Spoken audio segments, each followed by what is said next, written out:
Hey there, this is Erica from Ever Educating, and this channel is teaching tips, tools, ideas, and resources for new college instructors. A couple weeks ago, I had a one-on-one creative confidence call, and we discussed how to make lesson planning more efficient. And I told her I would follow up with a video specifically about this topic. So last week during my live stream, I hit upon it briefly, but today's video is the big focus on this. So if you're someone who wants to do a creative confidence call or to submit a question for a live stream, both those links are below. But let's get started with thinking about how to make lesson planning more efficient. Now the process here is basically a plug and play approach to lesson planning. And so your first step is to brainstorm different structures that would work for your particular class. So for example, let's say you teach Monday and Wednesday and it's 75 minutes per class period. Maybe you have a 15-minute warm-up activity, and then you have a 45-minute major activity, and then a 15-minute wrap-up activity. Maybe you have 45 minutes of lecturing, followed by 30 minutes of a group discussion. Maybe you have 30 minutes of lecture, and then a 45-minute group discussion. Maybe you have a 30-minute individual activity, and a 45-minute discussion as a class of that activity, and so on and so forth, right? So you want to create as many of these as possible. How can you break up that 75 minutes in productive ways? So you just have a list of those structures. And then you're going to experiment with them. And so you're going to see, okay, well, maybe you know your students are ready. This is a little bit in the semester. And you know that they're going to thrive off of doing a lot of group discussions because they always do well on those. Or you know that they like having time to themselves as an individual before they bring anything to the class as a whole. So you know those structures will work better. You know that sometimes they just need the information because they're brand new to this topic. So you're going to have to lecture, during some of your structures as well, right? So pick the ones that you think would work best for your class and then see if that actually happens, right? Follow through and see which of your structures work best. Now, I recommend having just a handful of structures that you end up with, the ones that really work really well with your students and for you, versus having like 15 that you kind of alternate against. You can do it that way, but it makes for more work on your end if you have a lot of structures that you're working with. Because the third step, right, so brainstorming and then picking your top ones, the third step is creating activities that are also like really plug and play. Because you already have the first part, right? You already have, okay, well, I know that these are, let's say, my 5 structures I prefer and that my students prefer. Which one I'm going to do, or which 2 I'm going to do next week. I'm going to do the second structure on Monday and the fourth structure on Wednesday, right? And the following week, I'm going to do the first structure and the fifth structure.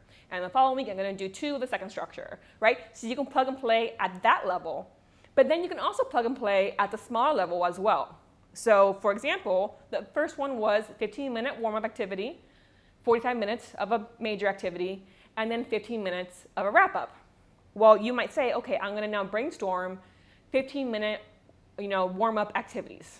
What are some options? A, B, C, D, E, right? These are all ones, and again, experiment. Okay, of these 5, these 3 work the best with my students, right? And then you have, okay, 45-minute activities that are major activities. What types will I be doing in my class? So maybe these are think, pair, share activities, or it's just an individual project. Maybe they're answering certain questions. Maybe they're doing an analysis, right? So you kind of have, again, like here are 5 different types of 45-minute activities that would work in my class. And then the wrap up, right? Maybe this is just a discussion, 15-minute discussion, but maybe not. Maybe it's exit cards. Maybe it's some kind of journal prompt, right? So again, brainstorm some ideas for that 15-minute type of activity.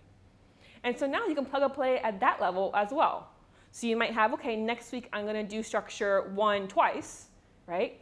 But for Monday, I'm going to be doing activity A for the warm-up and activity C for the major 45-minute activity and activity A for the, wrapping up activity, right? But Wednesday, I'm going to do warm-up C and major activity, E and the, wrap activity B, right? So now you can plug and play at that level as well. So rather than having like, okay, next week, what am I going to do? And starting from scratch, you have, okay, well, pick my structures 1 through 5, and then pick the activities 1 through 5 for each type, let's say, of structure. And so in that way, yes, it's a lot of prep in the beginning because you have to brainstorm a lot and like prep these various activities. But once that's done, it should be much more efficient in the future. Because let's say you have, okay, one of my activities is a 45-minute group activity where students have to analyze these 3 things about a novel.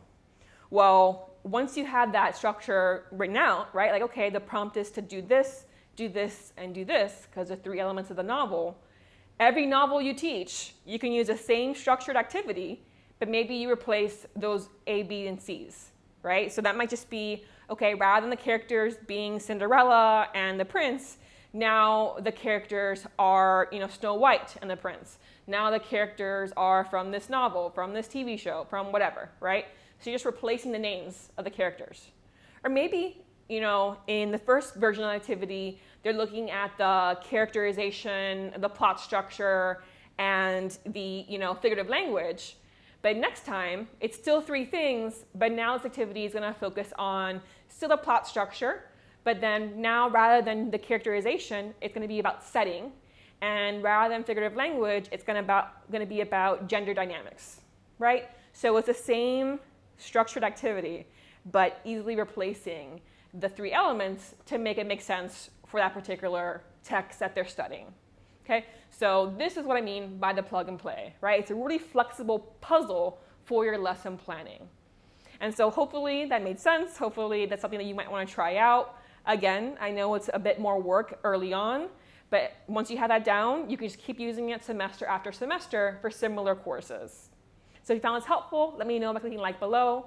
Subscribe if you don't want to miss out on future content. And again, if you have your own questions you want to ask me, but you're not comfortable doing the one-on-one consult call, you can just fill out the form for the live stream, and I do that Q&A as well. So I have a few videos linked below that might prove helpful too, and I'll see you next time with a new video.